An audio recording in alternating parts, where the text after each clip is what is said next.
Next up, we have our faculty panel. The panel title is Minds Alive, Latest Research and Ideas to Watch. We have our very own LBS faculty professors, and I'll let them introduce themselves.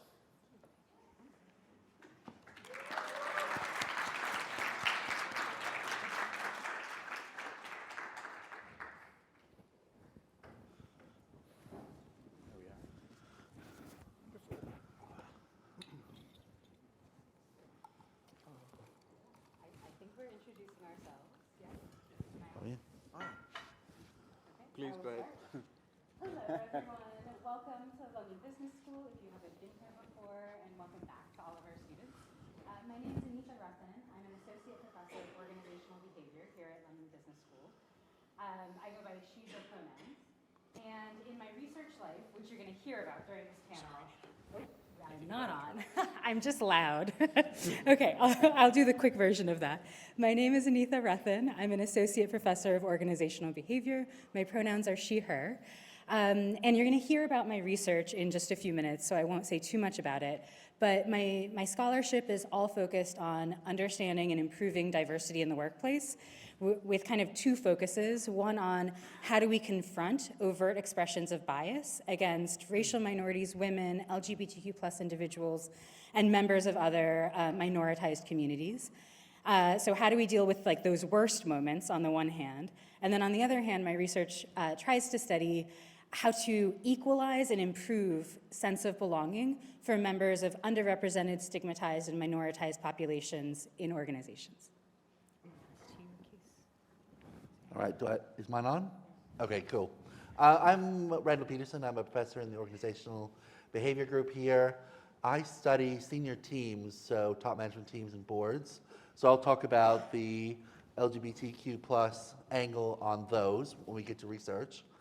I've been here for coming up 25 years, and for quite a while of those years, I was the only out faculty member at the school.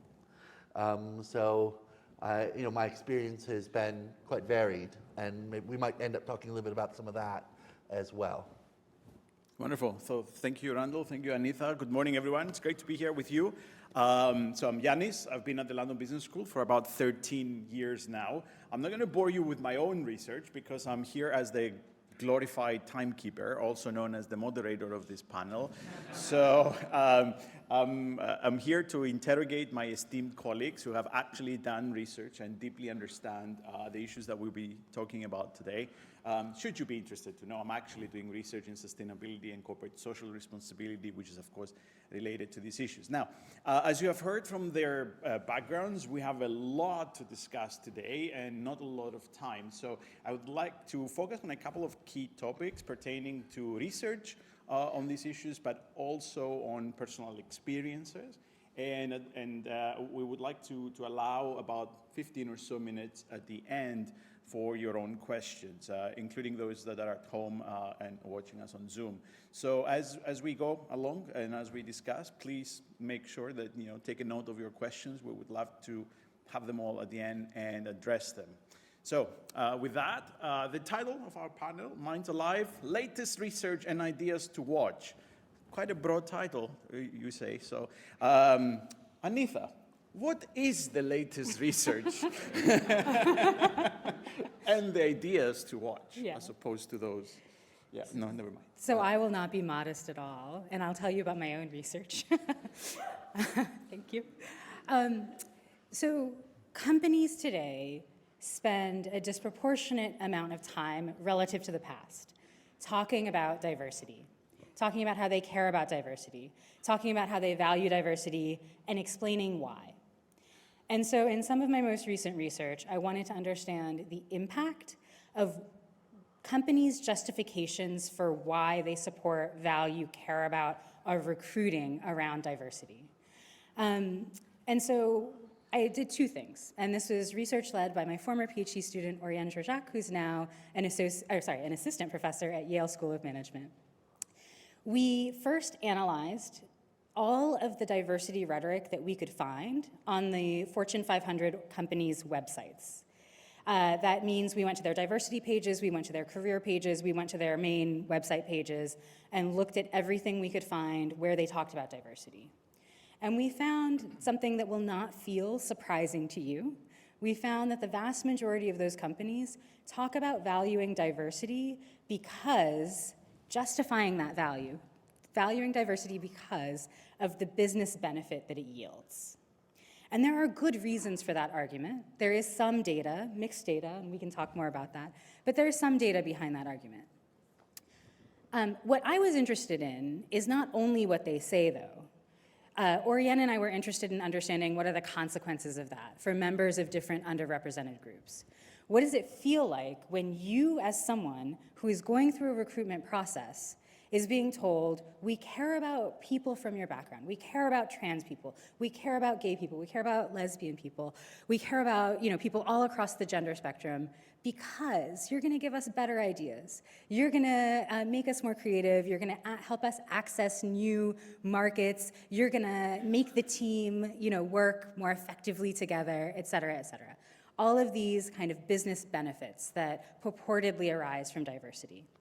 And what we found, kind of ironically, given the fact that over 80% of the Fortune 500 are using this business case for diversity, is that that language around diversity reduces the sense of belonging that LGBTQ plus professionals, women in science, technology, engineering, and math, and African American professionals anticipate having at that organization. As a result of feeling like, I'm not sure I'm gonna belong in this organization that seems to have this really business focus around diversity, people are less likely to want to apply to jobs at those companies. And so the kind of one nugget of research that I will give you for this part of the discussion is that what companies are saying about diversity, it kind of follows a set of trends, but it's unexamined. And it's unexamined in ways that thus far can be incredibly damaging to members of the exact groups that they need if they want to actually diversify their ranks. And that unexamined kind of backfiring effect can go on for years and years, right? So if we hadn't done this research, we might see the business case for diversity continuing for a really long time. And that is why it is so critically important that business schools and also organizations empower members of underrepresented groups to really tell the truth about what they feel when they receive messages like that. Because to many of you, it will not be surprising that we found these findings. To business leaders, it's shocking. It's totally unexpected for them. Awesome, thank you. So guys, when you speak to an academic, the worst question that you can ask them is to ask them something that's not in their data. So I'm going to attempt that with Anitha, and then we'll come to Randall as well. So Anitha, here's the thing. You mentioned that a lot of companies, very publicly so, right, take positions, they want to appear as if they care about LGBTQ plus issues and so on and so forth. But especially if you take the US, these are highly contested issues. Look at what's happening in the recent election and so on and so forth. So do you think that perhaps highlighting the so-called business case is more a reactive rather than proactive approach to kind of gain some sort of external political legitimacy in order to be able to talk about these issues? In other words, is it, and I don't have a problem with it, but is it just a facade to actually, because they want to do things and they need to justify them externally? Or do you think it's exactly the reverse, right? That they won't do it unless there's a business case? I think that for many companies, it may begin as a facade and then it becomes real. Right? Because there is a reality behind the idea that diverse groups perform better than homogenous groups. And Randall is actually the expert on that. So I'm going to say less about that because you can speak more to it.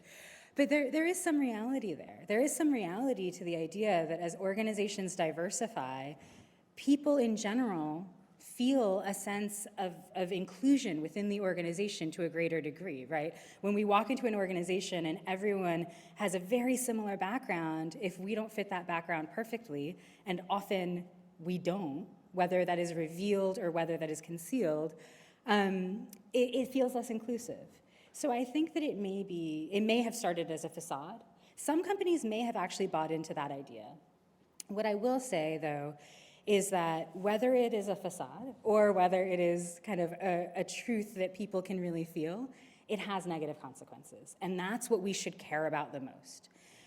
One of the things I do a lot when I'm speaking with business leaders is I try and walk them through a logic that helps them understand that if they value their ability to feel comfortable in the diversity rhetoric they use, and if they value their ability to feel comfortable speaking to board members and shareholders over the value they place on the experiences of inclusion and belonging of individuals entering the organization, individuals who are underrepresented, then they have their value kind of at odds with what they're saying, right? If you truly care about diversity, if you truly care about increasing inclusion within your organization, as soon as you hear that members of these stigmatized and minoritized groups have a negative consequence, you should be ready and willing to change that rhetoric. Coming to the idea that these things are incredibly contested, I think we see that in the US, and I think we actually see that globally, like thinking about the World Cup in Qatar, thinking about all sorts of political dynamics across Europe and Asia. And for me, that is why it is so essential that we get these rhetorics, justifications, arguments about why diversity matter right. Because if we say that we care about diversity because of the business benefits, and someone is able to show a lack of business benefit, then it's actually a justification not to diversify the organization. So again, my former PhD student, Oriane Georgiac, has some research that's beginning to look at this idea that if you use this business case, you actually create a weaker or a potentially kind of flexible commitment to diversity. Whereas if we say what I would argue should be the truth and the reality, which is that we care about these things because it's the right thing to do. Because we are an organization, an institution, a school that simply does not believe that some humans are lesser than others, that some humans deserve less basic dignity than others. If we can stand on that line, then it is not a flexible line. It is not something that can fall away in a bad quarter or in a bad year. And so I think that as we see pushback against diversity efforts, it becomes even more and more important to get these arguments, justifications, rationales right so that they are not made vulnerable. Great. So I promised myself I'm going to stay away from politics on this. On this, we can. Neither of us are very good at that. None of us are going to do that. We can discuss that on Twitter if it survives by the end of this panel. A couple. I mean, there's mentally created about 20 follow-up questions, but I'm going to keep one thing that many things, but one thing that I want us to return to, Nitha, is this idea that you said, if you have a true commitment. What on earth does that mean? What is a true commitment? But park for later, I would love to hear from Randall. Randall on the same questions and research, and then we'll continue our discussion. Right, so Anita said something about, I would be able to answer one question. I'll give a go at it. Because what the research shows is that, making a group more diverse doesn't necessarily mean you're going to improve performance. It could actually go the other way. If you can't manage inclusion and other people are excluded, you now have de facto, it creates conflict, you have a lot of problems. If, on the other hand, you do manage inclusion well, right, then you get the benefit. And that's what, the research is really clear. That shouldn't even be a debate or discussion. And so what it means is instead of making the business case for diversity, if we diversify, you'll get a better outcome. What we actually know instead is something slightly different, but absolutely true, which is to be world-class, you have to be diverse, right? That is a really hard, that statement is absolutely true. And all you have to do is, and there are lots of data, looking around at, best performing companies compared to others in their industry around the world, and there's overwhelming amounts of data that is true.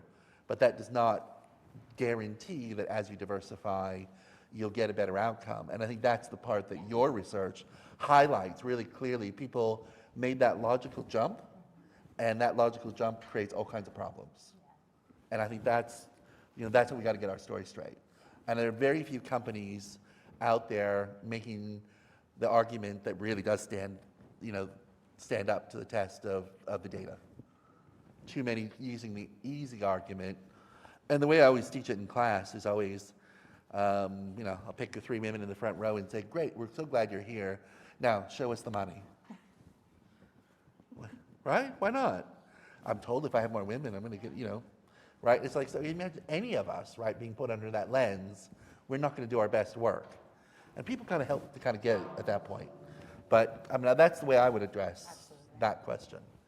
My own research, again, looking at top teams and boards, through the Leadership Institute, we took on a project to document outcomes of what is impressive at one level diversity story on FTSE listed companies. So the Financial Reporting Council commissioned us to do the work.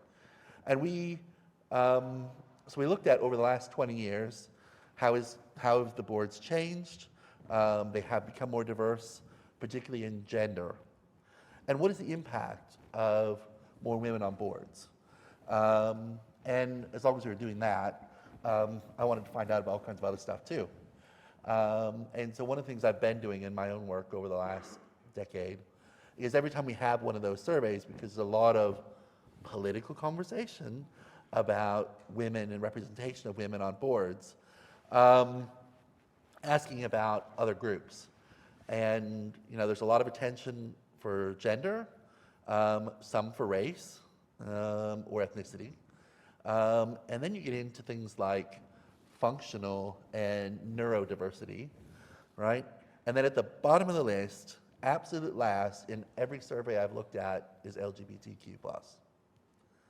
Most of the time not registering more than about 5 to 10% of any real kind of either effort or interest or acknowledgement of us. And so I've started asking, as I interviewed FTSE listed directors over the last couple of years. So, that one always ends up at the bottom. How do you respond to that? What are you thinking? It's more qualitative, but it's been really fascinating. They say things like, one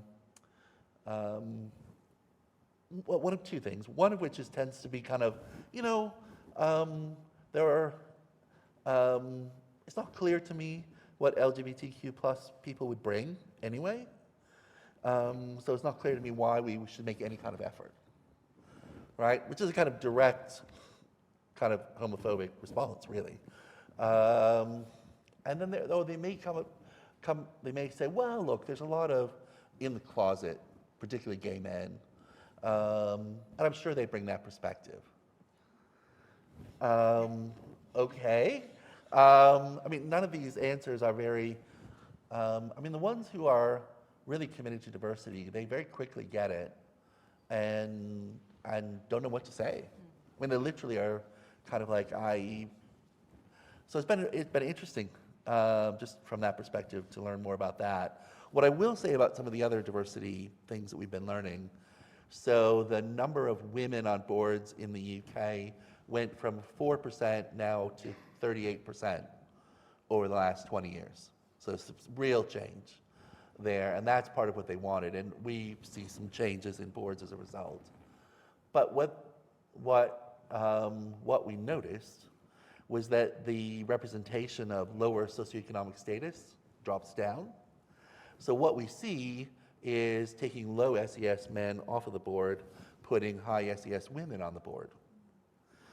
And the percentage of women in the top team has not changed. It's actually gone down over the last 20 years, slightly. So within that top team, it tends to be around 3 or 4%.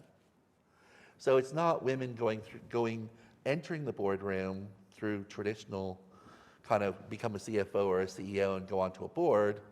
Women are coming in from other areas, so they enter the board as relatively high SES but low experience status, and essentially have to prove themselves within the boardroom.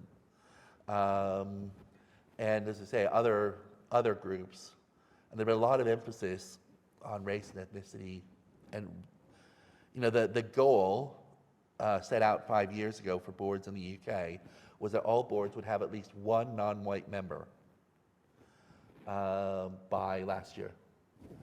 And 49% of boards have none still.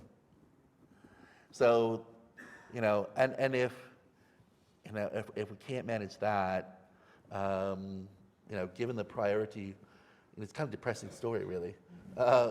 Given the priorities, where that one is a priority and LGBTQ plus is not, it does feel like we're a million miles off of where we might want to be. Great. So I'm going to make a quick comment and then a couple of follow-up questions. So I find fascinating the discussion about diversity and performance, or diversity and better outcomes, and so on. And it personally saddens me to hear that discussion, because we, by the way, for those of you that might care about issues of climate change, sustainability, and so on, we have the same discussions, right? Is it profitable to be sustainable? And that reminds me that, I forget the guy's name that he said it, but he said, we're going to be the only species that went extinct because they thought it wasn't cost effective to save themselves. Right, which is quite, which is this is a sad part, a sad way of thinking. But I do think, and as you both mentioned, that perhaps reframing the conversation about, this is for the financial performance is only one dimension of performance, and we increasingly see that. That's precisely why we gather so much data on so many dimensions, so-called non-financial dimensions, in order to understand precisely how companies interact with all of their stakeholders and way beyond just financial outcomes. Now, I want to turn to something that both of you mentioned, directly or indirectly, and that was the true commitment and the actual practices of companies. And Randall, you painted a bit of a bleak picture about what's happening on boards. But here's my question, and you're both experts in this. Have we seen any glimpses of what best practice would look like in diversity practices in general and LGBTQ practices in particular? Or are we going, because if we haven't seen, then there's two options, right? There's two other outcomes. Either companies are experimenting simply because they don't have the experience, the knowledge in order to deal with issues of diversity, belonging, LGBTQ rights, and so on. Or they pretend to experiment and rather, they only undertake this kind of more symbolic, disingenuous kind of actions. So here's to boil down a 3-minute question.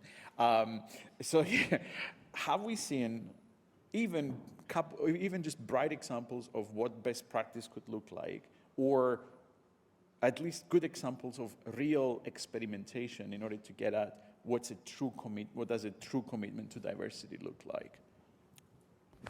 Anita, or? I guess from my money, or my perspective, a true commitment always has to start at the top. And sometimes the organizations that don't, from my own research, that don't place much priority on LGBT plus, say in a boardroom, may have very inclusive policies directed by the HR department, right? So there's kind of a point at which, right? And I also think as long as it is a highly political issue, because what I see is that organizations react when they're told they need to do something. So this is where the ESG agenda, right, and the political world needs to give companies permission and instruction to actually care. So they may care, but feel like it would be bad for business, okay? They may not care much, but both of those are solved when, the powers that be say, this is important, need to make it a priority. And when they do make it the priority, what would you classify as, if in your ideal world, how would an inclusive, kind of diverse, a company that was able to successfully diversify, make people in the organization feel safe, what does that look like? Is it more formal structure, informal structure? Is it incentives? Is it other types of, organizational levers that need to be pulled in order to build that kind of organization? How would that look like? Well, I would have said, and maybe it's because we're both psychologists by training, that it's all in the psychology of belonging. Over to Anita. So that is her thing, which I, firmly, absolutely believe is the right answer. Absolutely. So I think an organization that is doing well on this is bringing in people who feel like they're being treated equally as they go through the interview process. So their belonging doesn't start just once they arrive at the organization. They actually have a lack of concern, uncertainty, self-questioning during the kind of interview process. They arrive and they're actually able to feel a sense of belonging. They're able to progress across the career trajectory without feeling that any of their identities, including their LGBTQ plus identity, is being considered a negative factor. And the reason we look so often to representation is because we think of it as indicating that, right? We don't look at representation just because it's magically the best metric of diversity out there.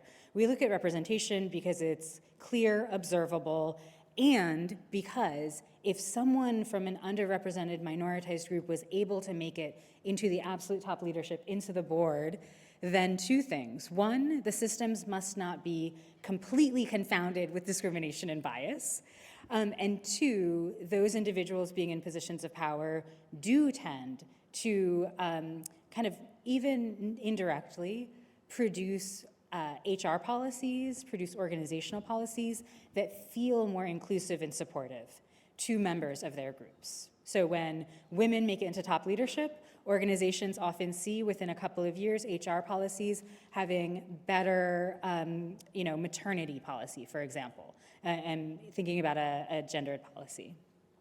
So one is that like organizations right now, I'm sure there are some organizations that do it well. I think that some of the organizations that are here at this conference are here because they are spearheading this effort.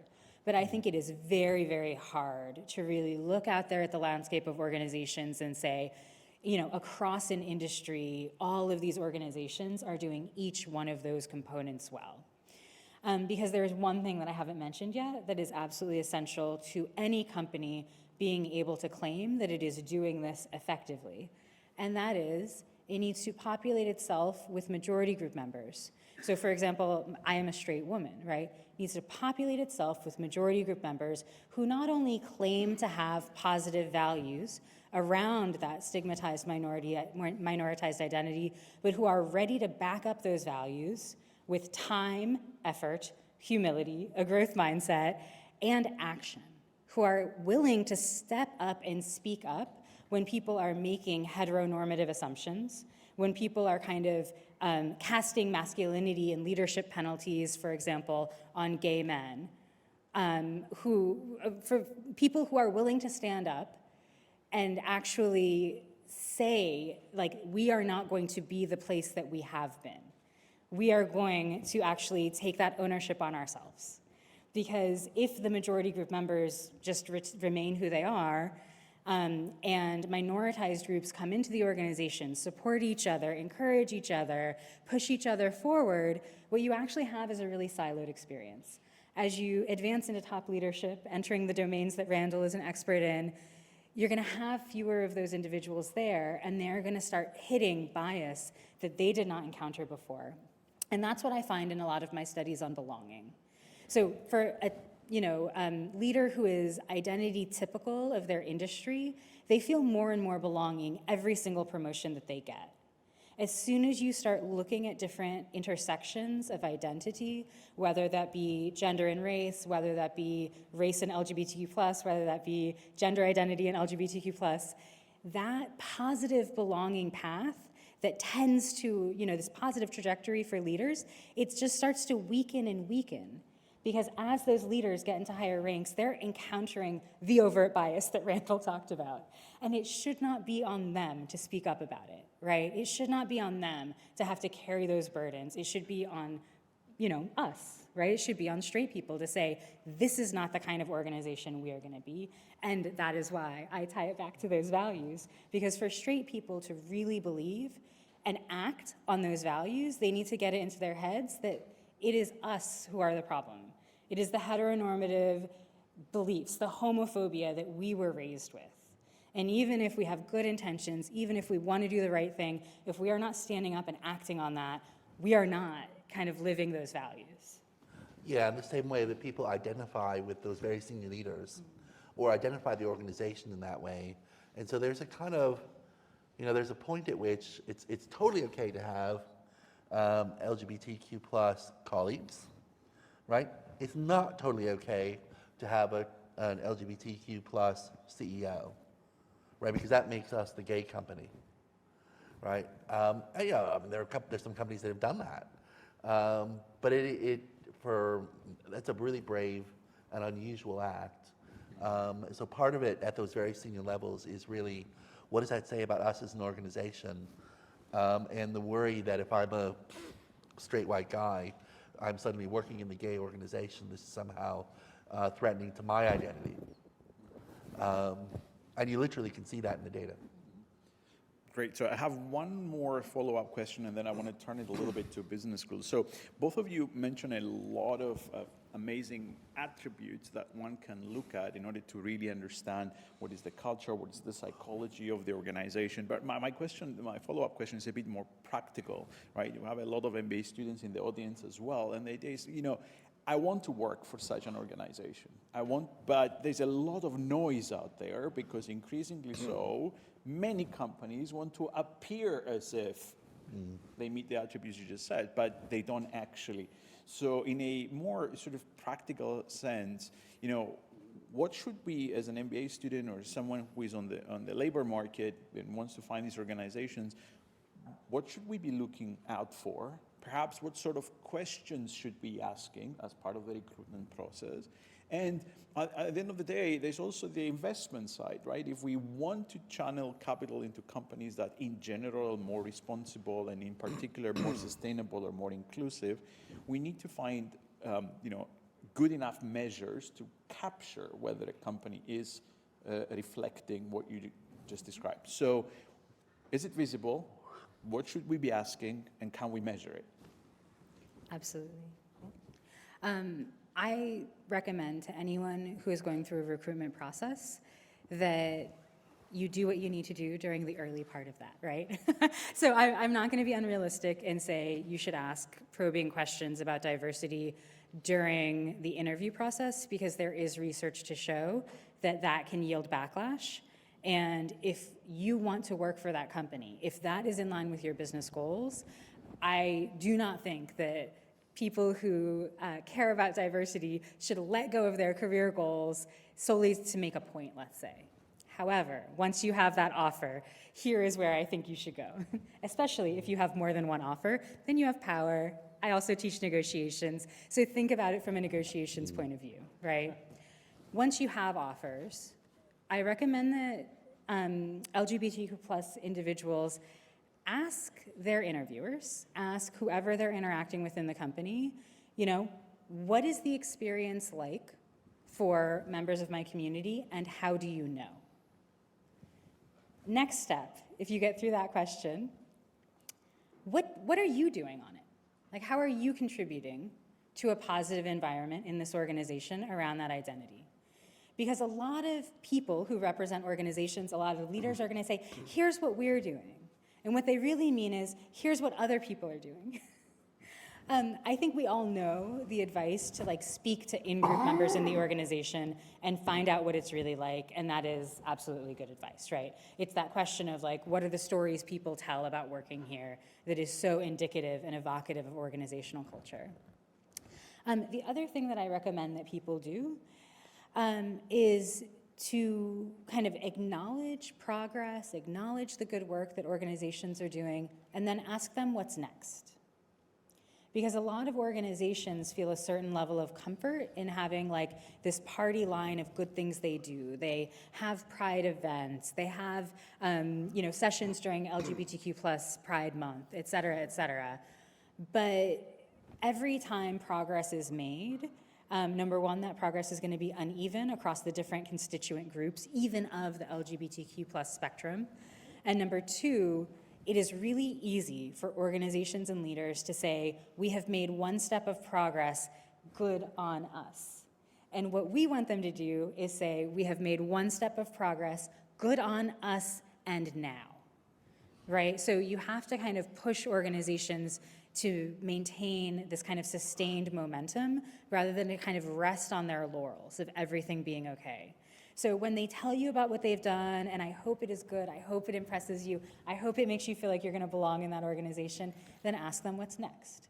And one thing that I should have said to your previous question is that actually one of the domains of change that is really, really visible, that the top leaders that I work with in the kind of diversity conversations I have are very aware of, is the incredible shift in the culture, the outlook, and the willingness to question amongst more junior members of their organization around issues of diversity.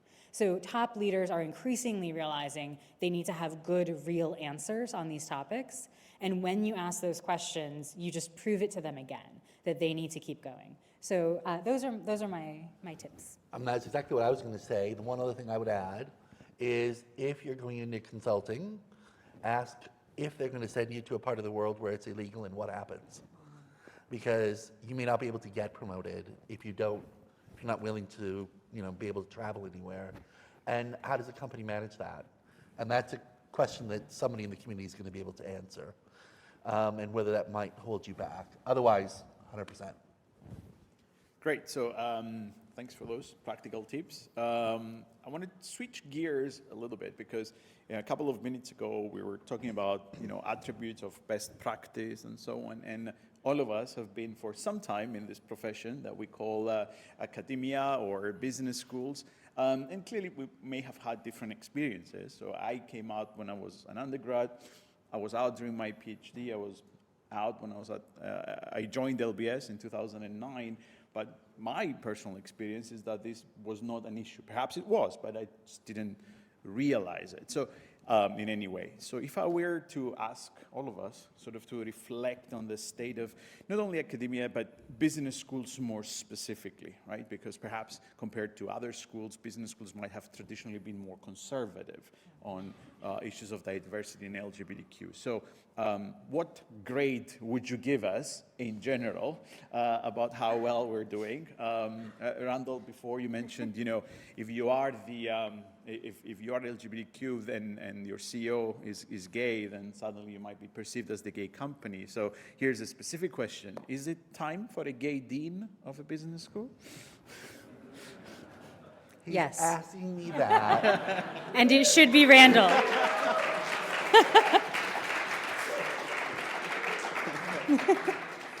He's asking me that because I used to be deputy dean, and I thought I wanted to be a dean.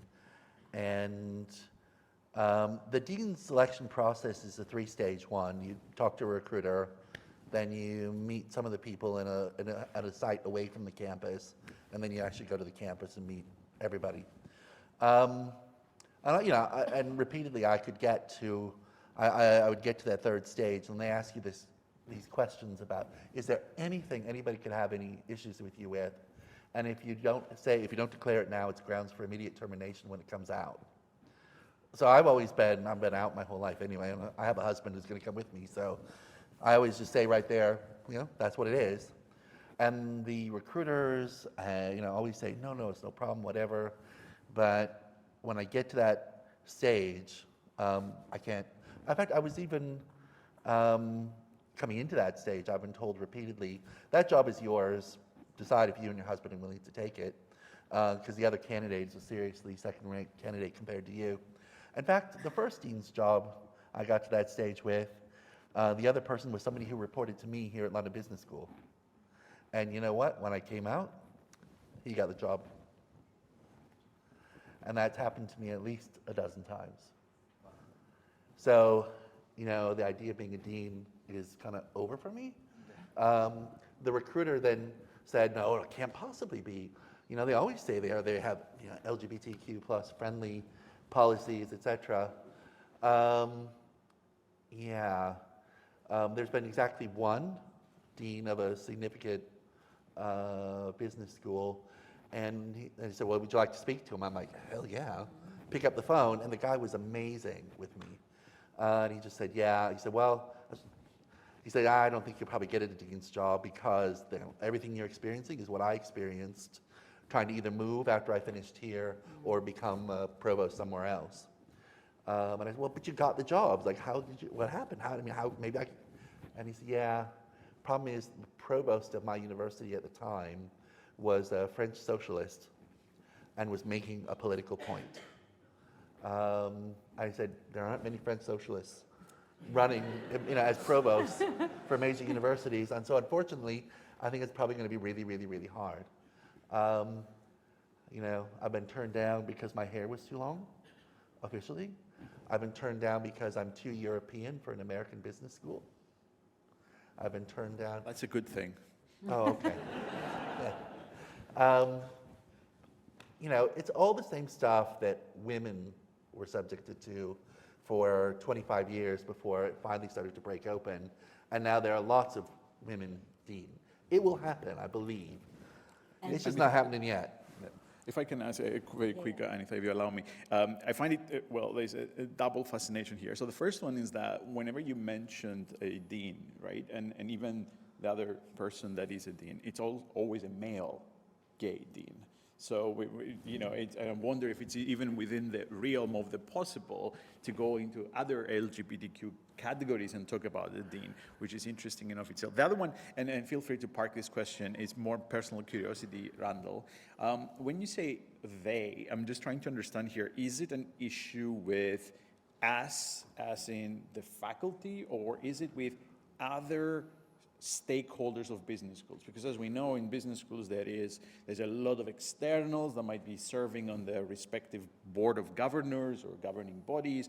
There is alumni councils. There is, of course, donors, and those are not what we would consider the academic community, right? There would be other stakeholders of the business school. So if you feel comfortable sharing, where would the resistance typically come from? Well, what I'm told versus the reality may be different.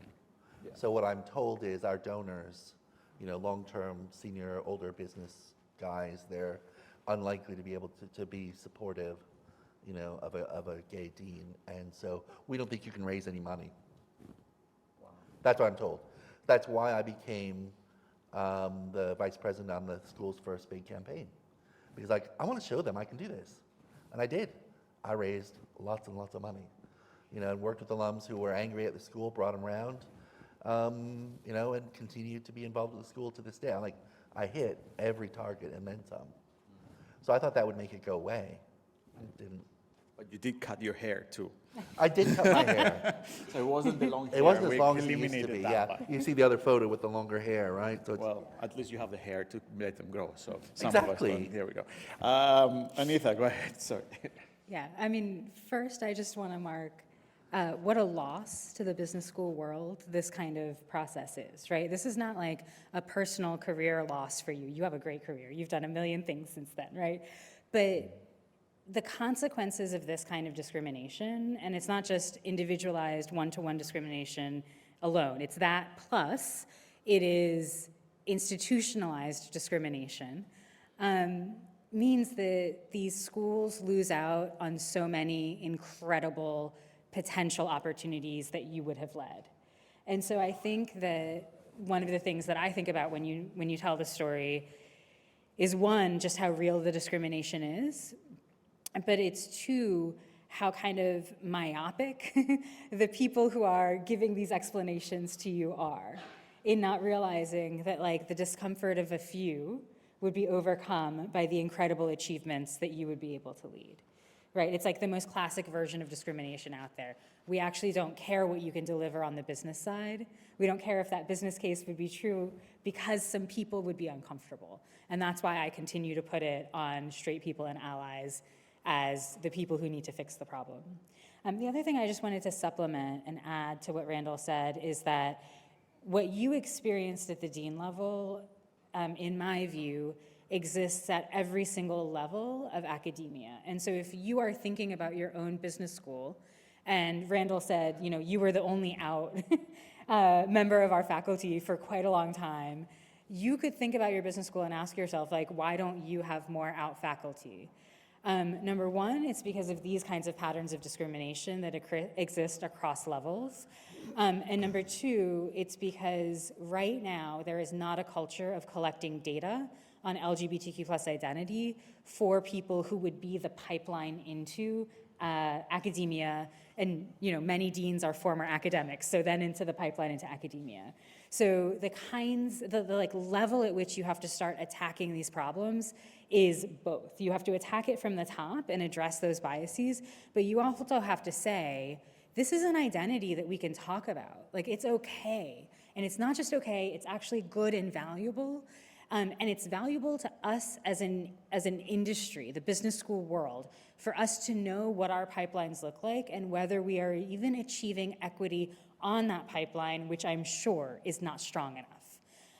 And so a colleague of mine in psychology has been working to try and achieve this for, in the United States, in the domain of science, technology, engineering, and math, because that's where his field falls. He's a neuroscientist.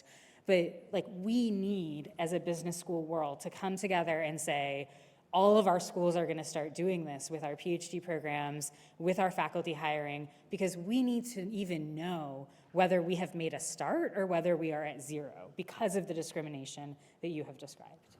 Yeah, I guess the other thing to clarify too in this is that the faculty, the core research faculty, as in the tenure track faculty, are where the status and power to make change happens. So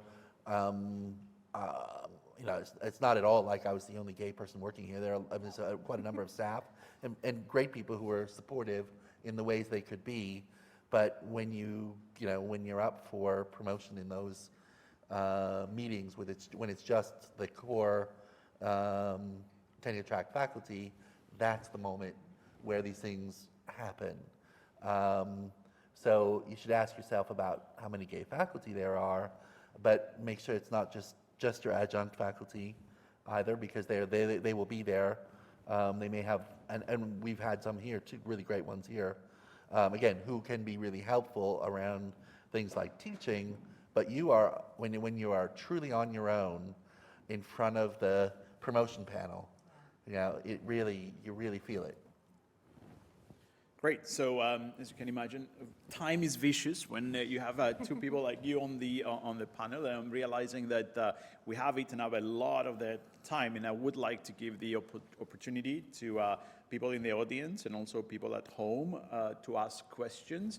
So I would like to ask you, when you ask a question, just tell us who you are, your name, and where you're coming from. And here's the thing, please keep your questions a little bit brief. I mean, we like statements, don't get me wrong, but because I want to take as many of them as possible, and I'll take 2 or 3 at a time so we can address more of them. So who has a question? I think we can just, start from the front rows and go backwards if that's okay. Yeah, go ahead. Hello, I'm Steven. You asked for my name and where I'm from, right? So I'm Steven. I'm at LBS, MBA 24, he, him pronouns. So my question, in regards to seeing that, we haven't made a lot of progress on boards, having, LGBTQ representations, either on boards or in a C-suite. I'm wondering, how much of that is just kind of going to be due to time? Because right now we're seeing, Gen Z's way more out than any generation previous to us. And so I'm hopeful that by the time I'm in that age range, it's much more accepted and represented, but it's kind of hard to imagine right now, the average board age person, there's not a lot of representation from that community in general. So I'm wondering what you think that will just be from time, basically. Let's take 1 or 2 more questions, Randall, Okay. so that we get more people in, and then let's go there. Hi. Sorry, I'm Alistair, also MBA 2024, he, him. I'd love to hear a little bit more about what are the benefits of having a diverse and inclusive organization. I feel like it's kind of almost like an axiom, we all just accept it, and obviously it's great for everyone here because we'll have fulfilling careers, but what's the kind of latest evidence and what are the proven benefits for organizations? Great, thanks, and one more, and then we'll take some answers. Go ahead. Hi, I'm Alex. I'm from ESA Business School. he, him pronouns. I wanted to ask, what does the research say, and what is your personal view about quotas? Because you talked about like also how some women might feel the pressure to prove themselves, etc., and also you want to avoid the risk of tokenization, like feeling that you're the token. So just wanted to see if the research says something about this and alternatives to quotas that could also help us get more representation at the top. Yeah. Great, thank you. So maybe, Randall, we can start with the board question and then turn to the benefits. Yeah, I'm glad you're optimistic. You know, women started entering the workforce in big numbers in World War II, and we're still not there. Unfortunately, you know, we'll get there, and we've been making progress with a lot of effort. So I think it's going to be, I'm optimistic things will get better if I look at other trajectories, but it's going to, you know, the fight isn't over, as it were. So, you know, we need to keep working if we're going to make this actually happen. I would also just say on that point, unfortunately, so when organizations are promoting people, they're promoting people selecting on a set of expertise characteristics and interpersonal characteristics. And many of those are valid and good, and I'm not criticizing it at all. That is how it has to work. But if they are also selecting, once you get into the levels of leadership, on fit, which is, you know, highly studied but also highly contested, if they're selecting on fit, what you see happen, and maybe one of the reasons why what Randall just said about women is true, is that people like those above them get selected. And so the kind of step change that you would expect to happen just lags. And it's because fit also polices social values. Fit also polices identity. And fit also polices how out people are about their identities and about their values. And that, I think, relates to the second question, which is, what does diversity do in a culture? What's really interesting to me is that in my field, what research has found is that diversity is actually a more natural state for groups. And homogeneity is what is unique. So the fact that so many organizations have large groups of people in leadership, all of whom share the same identities, that is kind of a less natural state for people to be in. And so what I will speak to, and then I will pass to Randall for that question, is the kind of drawbacks of being in a homogenous group where everyone shares the same identities. So when you're in a homogenous group, you just think in less complex ways. People push each other less, so they question each other less. And that is because the kind of norms of how we interact are presumed to be more similar as a result of our shared identity. So if I were in a group of South Asian American women living in London, we would just kind of assume we agreed more in terms of various aspects of our outlook and our thinking, and we would have less complex discussions, we would have less debate, we would question each other's assumptions less, and all of that would yield poorer outcomes in terms of performance, in terms of what actually yields good performance, which is debate and engaging with each other. So there are both benefits to diversity, and there are real drawbacks to being in groups where people are too similar. And then do you want to talk about the benefits of diversity, since it's... Well, I think you just turn it around and it gives you the same thing. I would say that exactly just the mirror of that. Yes. You know, more exploration of problems, better quality, more rigorous discussions that generally we know lead to better decisions. And diversity, especially in terms of representation in leadership, it makes people presume the organization is more inclusive. So it makes them worry less about stereotypes, about experiencing bias. So having diversity, especially in leadership of an organization, actually relieves some of the social pressures that minoritized and stigmatized groups face, which means that they're more able to feel included automatically, and they're less distracted, right? There is that classic quote that discrimination is a distraction. And it is. Cognitively, it is in careers. And I was going to say, on the question of quotas. Yeah, I was just going to say, I wanted to make a comment about the quotas question about, from a psychological point of view, one should, I think, start nicely with kind of, this would be a good idea, And when nothing happens, then you ratchet up the pressure a little bit more, and a little bit more, and then you get to comply or explain, which is the great British tradition. If you don't do it, explain why you can't. And if change still doesn't happen, then you end up going to something like quotas. But the reason for not going to quotas early is because even comply or explain still means that we own it, it's our decision. And so we've made these decisions. We weren't forced into these decisions. We might have been coaxed a little bit, but we're still in control of that. And anytime you can get people to own their own decisions, they're going to do a better job at trying to get something out of it, at trying to engage it, to try to really understand it, i.e. they're going to be better at the belonging and inclusion stuff. But there are times where in the end, quotas become necessary. So whereas we set a comply or explain goal for the number of women in boards through the FRC, to get 30%, 1/3 women, within a decade of when the thing was originally done, we overshot the goal, okay? But on race, ethnicity, we set a target, and 3, 4, 5 years, coming up 4 or 5 years later, there's been almost no progress whatsoever. In that case, I think we're going to have to go to hard target, a hard quota. Yeah, I agree with absolutely everything Randall said, and I will just add 2 little bits. One is that if you are a leader and you are being asked to execute part of your company's strategy, it is rare for you as the leader to get to tell your CEO, tell your board, tell your shareholders, I'm just not doing that part because I don't like it. And yet in the domain of diversity, that is allowed.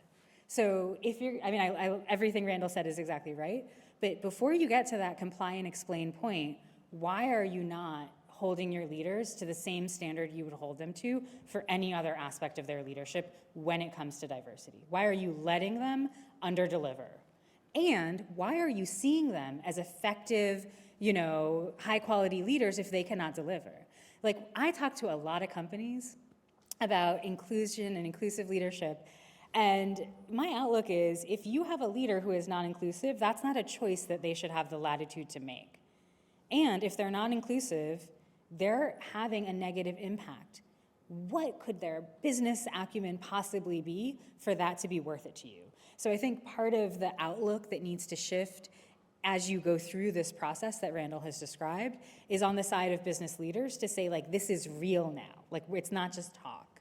The second thing I would do is I would say that alongside all of these efforts, organizations need to be very, very clear, concrete, and specific in their explanations for why they are rolling out each of these strategies, whether it be just the encouragement, whether it be targets, or whether it go all the way to the level of quotas.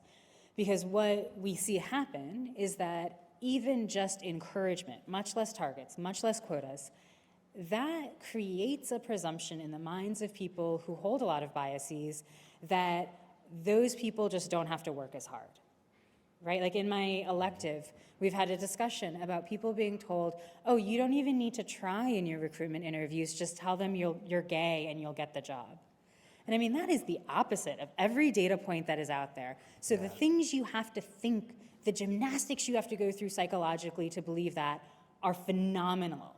And yet people are doing it again and again, and that is homophobia. That is explicit bias. It is not implicit bias. That's just the straightforward bias Randall described earlier. Yeah. And companies need to take responsibility for not allowing that, for telling their people, we have this target, and we allow no space for you to question our choices in the target, to question the qualifications of your colleagues, or to undermine them. Because, the number of times I have heard of one of my own beloved students hearing that comment just before they go into an interview staggers me. And at a certain point, I start to have a suspicion that this is actually strategic. It's shaking people up so that you undermine their performance. And I don't want to believe that because I love all of my students, but I really do think that in competitive environments, sometimes people compete on the wrong things. And for me, it is leaders and organizations' job to neutralize that, to say quality, expertise is always the first thing.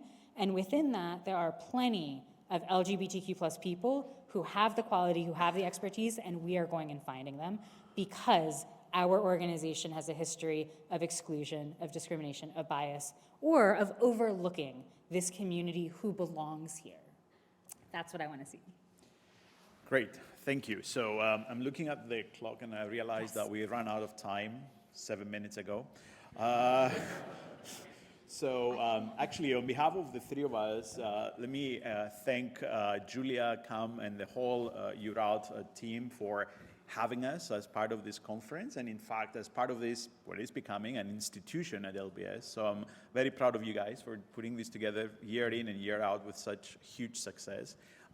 Thank you to all of you and those of you who are online who joined us on this Saturday morning, and I'm highlighting that, Saturday morning. We know what happened last night. So thank you for joining us. And last but not least, allow me to personally thank Anitha, Randall, Anitha, thank you so much for joining this panel, sharing your insights, both personal as well as professional, and being here with us. So thank you. Thank you. Thank all of you. Thank you.